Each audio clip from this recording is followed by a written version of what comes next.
Hey everyone, I have waited a long time to make this video, but I can finally say it. I have worked on the new Netflix show, The Recruit. 6 months on that show.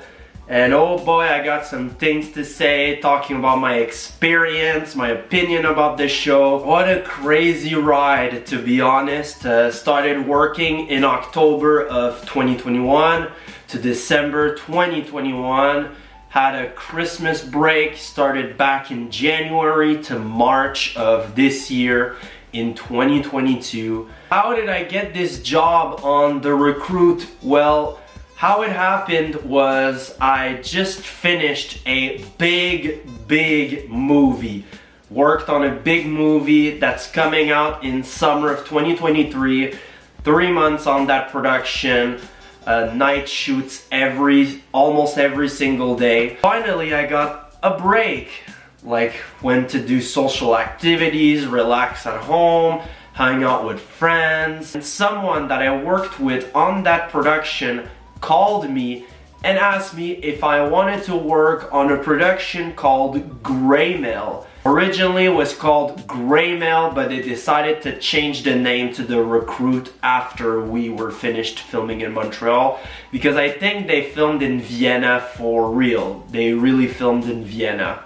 And when I questioned my contact about the job, he said, well, it's an American production, so of course there's more money, a bigger pay, but also you're gonna have the same job title, production assistant, but you're now managing a small truck for all of the equipment that has to be used on the set. If I get offered a bigger job title or more responsibility, of course, I'm gonna say yes. I was a little stressed about that offer, but still said yes because it's worth a shot, and didn't think I would be working again at the end of 2021, and I think I did the right decision. Basically what my job was, still a production assistant, but since I manage a truck, I don't have to block a door, I don't have to block a street, a sidewalk, I don't have to stand in the middle of nowhere in the woods or in the city for 12 hours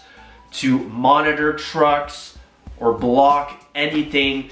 So that was a good thing about the job, but also it's just the liberty. I get to go anywhere and not have to worry about getting back into position.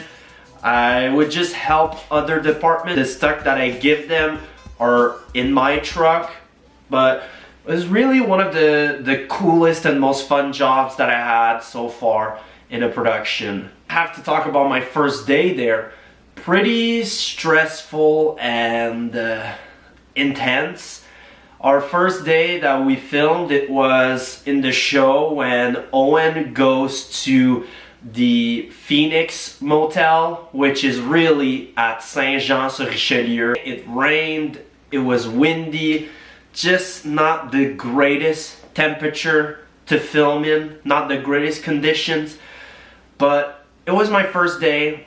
The majority of people that were working on the production, I already knew them. I wasn't really guided on my first day. No one really told me where my truck was or anything like that, or didn't really tell me what to do when I got there.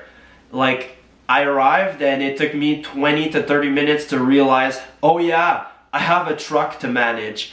No one really explained me that or reminded me of that when I got to work, and I had to figure this out all by myself. Eventually I got more guidance and help, since it was really like my first time doing a job like this. But at the end of the day, at the end of the show, I got really used to it and thought I did a pretty good job. Since it was my first time doing something like this, I was monitored, I was looked at closely. Everything that I was doing was really looked at closely, but mostly I got criticized a lot. Like, a lot. Like, it's insane.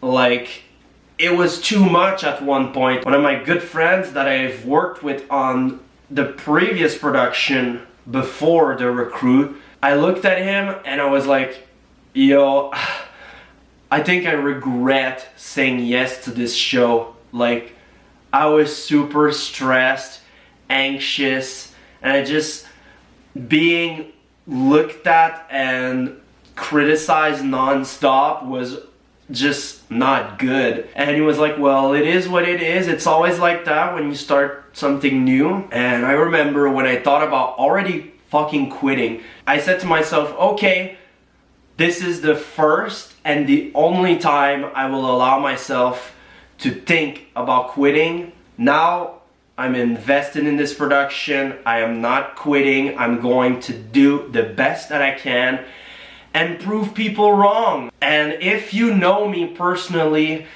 boy do I love proving people wrong and rubbing it at their faces. Holy shit. And I get it, like, for the first few weeks to be criticized and monitored closely, but when I knew what I was doing after maybe 2 to 3 months, the criticism that was negative most of the time, it wasn't really necessary at this point. I just knew what I was doing at that point, and still, just because I didn't do the specific small details, I would get criticized that, and I felt like an idiot or a moron. Like, that's not cool. I don't know if I should say this, but someone tried to get me not fired but removed from the production, and we went back to work after Christmas,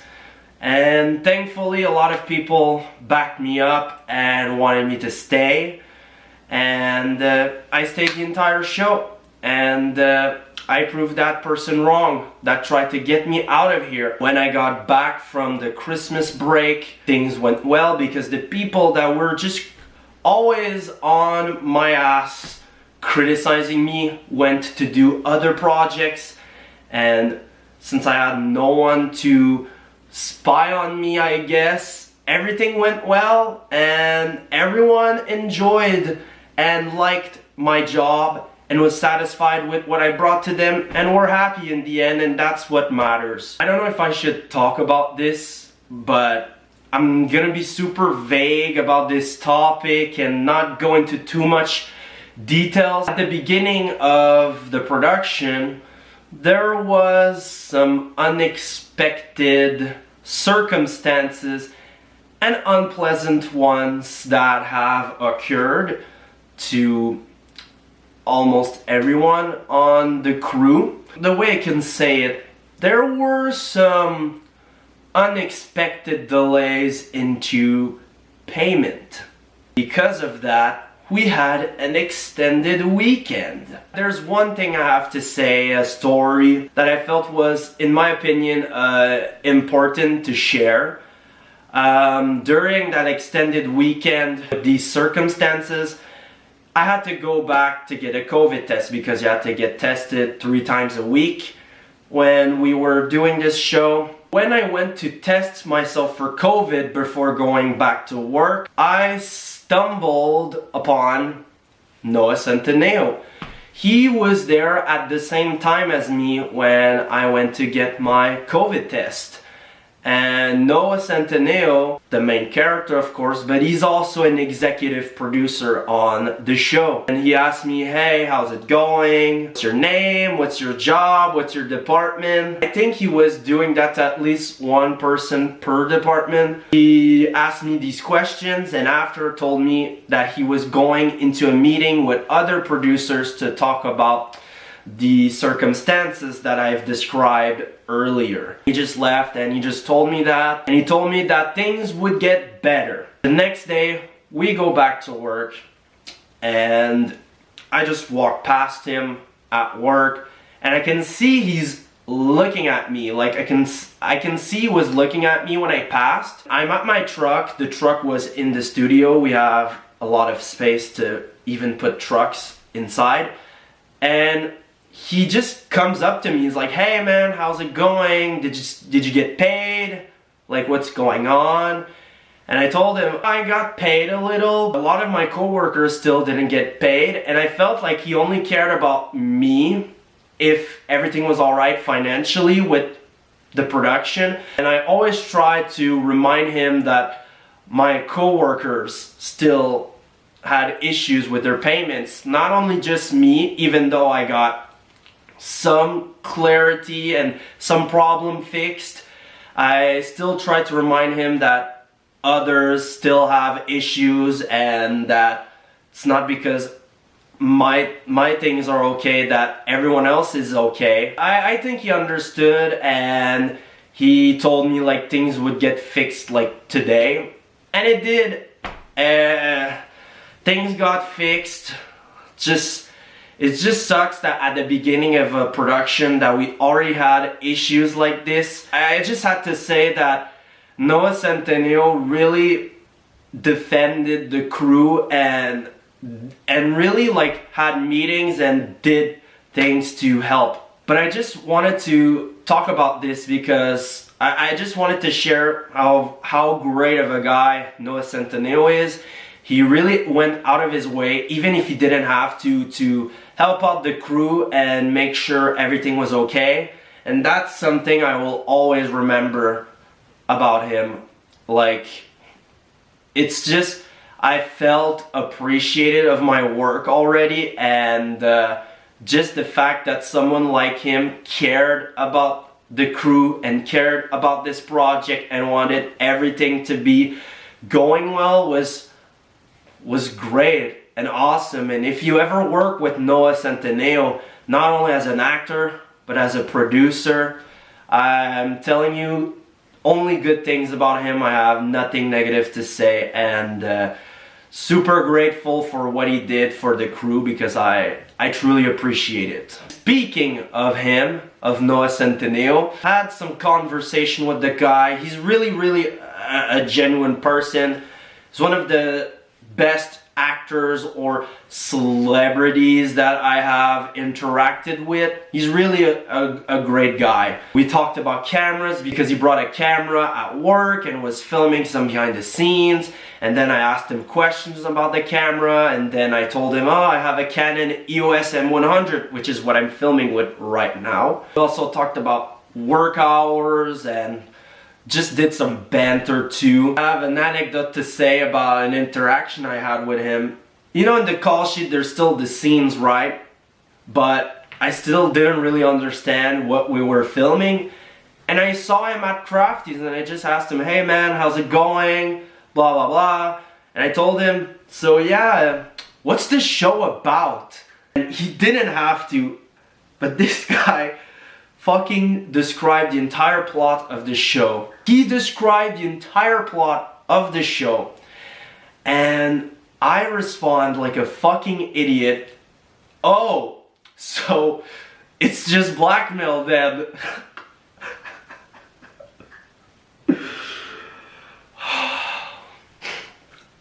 I can't believe I fucking said that to him.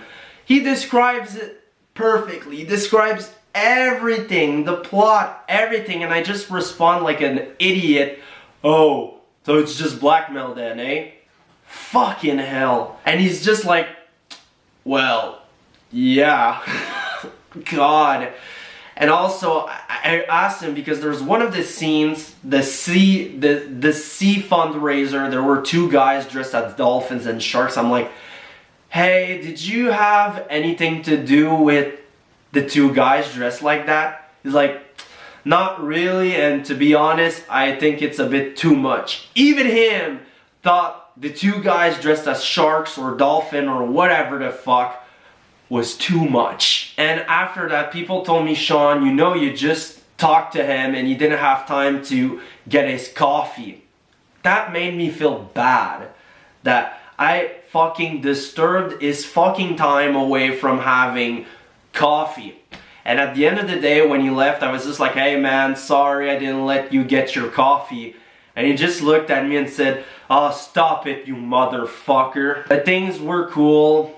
When he went to work, we said hi, handshake, everything.